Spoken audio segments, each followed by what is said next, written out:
Joining us now is Yousef Alshamarri, and he is a senior contributor at the site that we go to for all Middle Eastern news now, and that is Inside Arabia. Go to InsideArabia.com, and the reason I love InsideArabia.com is I get real analysis, I get real news, I get no nonsense. They're not owned by a government. InsideArabia.com, and they're based right here in Washington, D.C. Joining us now, senior contributor with InsideArabia.com, is Yousef Alshamarri. Yousef, I hope I didn't mangle your name too much. You got it right. All right, Yousef Alshamarri. Hey, thanks for being with us, Alshaf. I want to start. Thanks for having me. Yep. I want to start with Iran, and the numbers coming out of there with the coronavirus have been pretty horrific. And Joe Biden yesterday, who's likely Democratic nominee, sending out a press release, 600 words, really blasting the Trump administration for not helping the Iranian regime, getting rid of the sanctions, giving them money. But I thought it was weird because Trump offered to help them and the Iranian government turned him down. Two questions, first with Iran, and then we're going to get into the other Gulf states. How bad is it there? Is there anything they're hiding? And why did they turn down aid from the United States?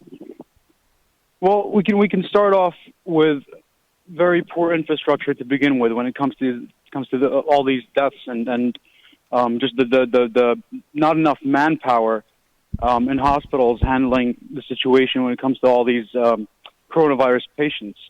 Now, when it comes to refusing aid and all these political games, that pales in comparison to what's been going on the ground in Iran and these hospitals. It's complete mayhem. In social media, if you follow Iranians in Iran right now, you can read their posts that doctors and nurses are crying. There's a lot of devastation going on. Governments and news agencies in general are not very transparent with how many inflicted people are there, how many people are in critical condition, or how many people have been recovering successfully. So those are all very gray areas and obscure in general. But when it comes to relations with the U.S., with the coronavirus, what Iran has been doing with playing these political games with the U.S. is just the status quo between the U.S. and Iran for decades now, playing with each other like that. But these sanctions do affect the people of Iran more than the government, if anything. When you have prison systems, when you have hospitals, when you have little towns with poor access to healthcare, these sanctions hurt them the most out of everyone because they're the people affected directly. So when it comes to that's the real atrocity. That's the real tragedy going on because on top of not cooperating with the international stage, Iran, like a lot of authoritarian governments out there, we can argue that they're using the coronavirus to possibly use it as this execution method for prisoners of conscience, for civil rights activists currently held up, and whether it's government mandated homestay, basically house arrest. When it comes to movement leaders or freedom seeking individuals or thought leaders imprisoned right now, they face these problems and they face these atrocities more than anyone else. So it's a very slippery slope. It's a deep growing gray area. Well, I tell you what, I think you hit it on the head, Yousef, is that their infrastructure, their medical infrastructure is a disaster. So that's why I think you're seeing these numbers, and because no one knows how accurate even these numbers are. You're on the John Fredericks Radio Network. We are with Yousef Alshamarri, senior contributor to Inside Arabia. Go to InsideArabia.com. I go there every day. That's where I get all my news now on the Middle East. Yousef, I want to talk about a piece that you did on April 2nd, yesterday. That's why we wanted to have you on. And you're talking about the coronavirus in the Middle East and Arab Gulf states. I thought your piece was spot on because you said symptoms include a range now of xenophobia. That's one of the symptoms of it. Can you elaborate on that for us, sir? Yeah, so in societies in general, you have decades, if not centuries or millennia, of deeply rooted problems in race relations and ideological divisions and social wedges economically with class. You've got a medley of divisions within society in general. So when a pandemic comes out, it not only shows how poor an infrastructure is health-wise or medically, like we talked about in Iran, or economically in a lot of countries that can't face these problems efficiently or are scrambling around policy to tackle these problems economically. It also inflames pre-existing social divisions. So to put it into U.S. perspectives, we can create a similarity when it comes to these xenophobic symptoms when we address things like calling the coronavirus the Wuhan virus or calling it kung flu. It's similar things. It's in the Gulf region. It's a lot of anti-Iranian sentiment to the populations who have been in Arab soil for generations, who have Persian roots or who have Iranian roots. So they face this dual loyalty kind of slander when it comes to like, oh, you're being a rogue agent. You just came back from Iran. You intentionally brought back the coronavirus to these Arab countries. So there's a lot of that going on. There's a lot of anti-immigration xenophobia in general. And if we look at Kuwait, at the very least, the migrant workforce is 70% of the total population.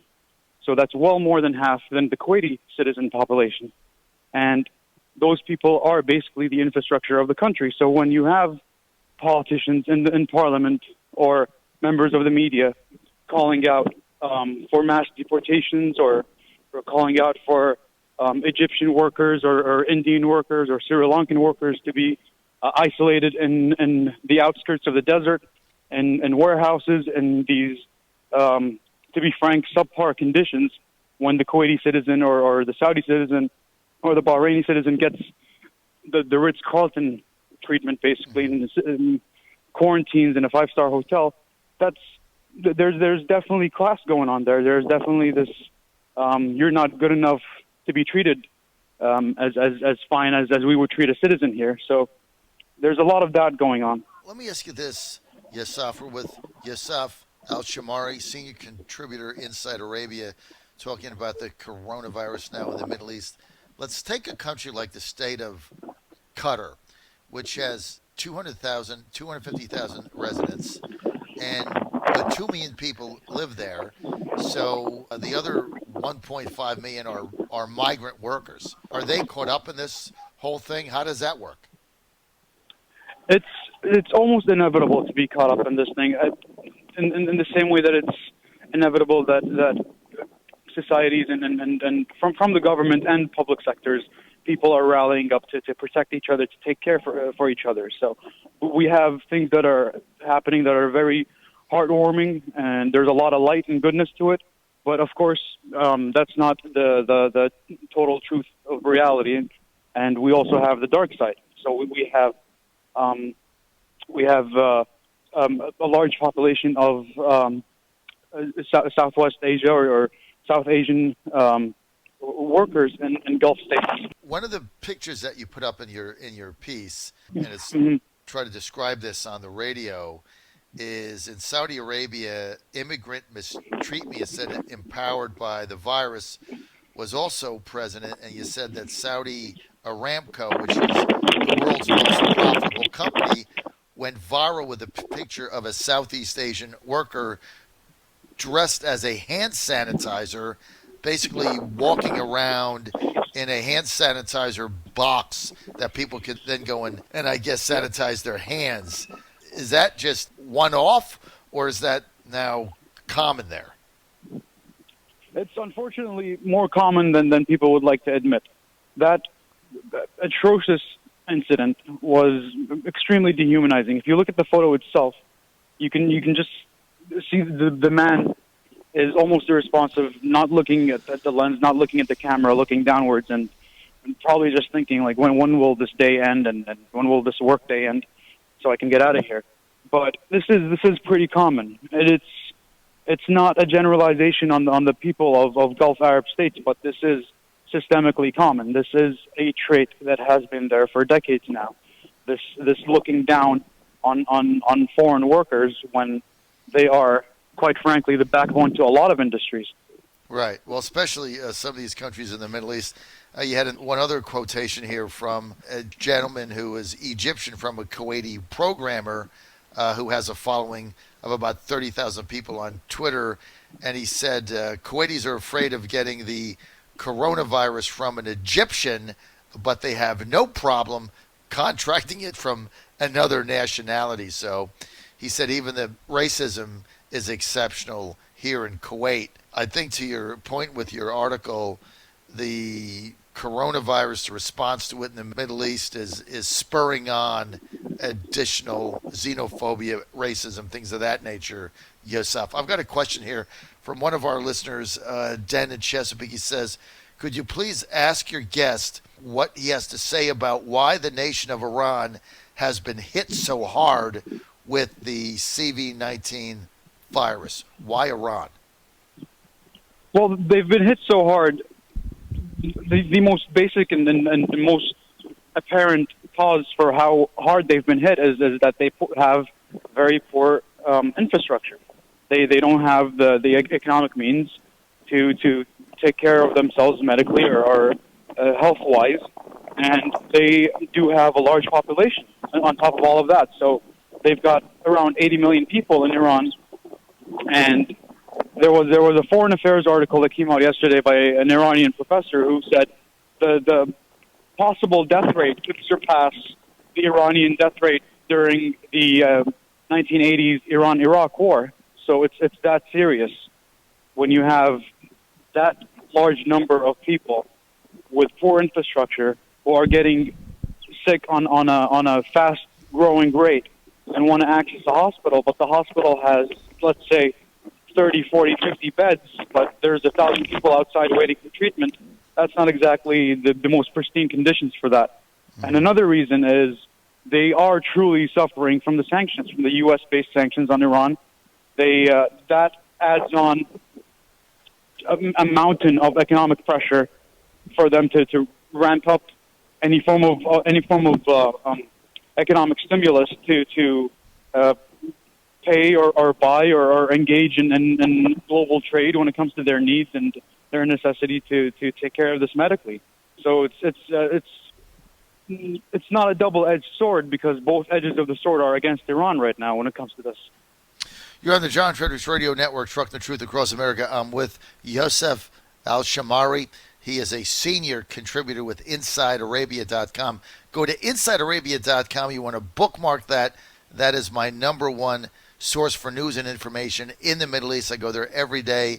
InsideArabia.com. Also, sign up for their newsletter that comes out a couple times a month. You want to go to InsideArabia.com. They're based right here in Washington, D.C. Hey, Yousef, 10 million Americans have just applied for unemployment. We lost 700,000 jobs in March.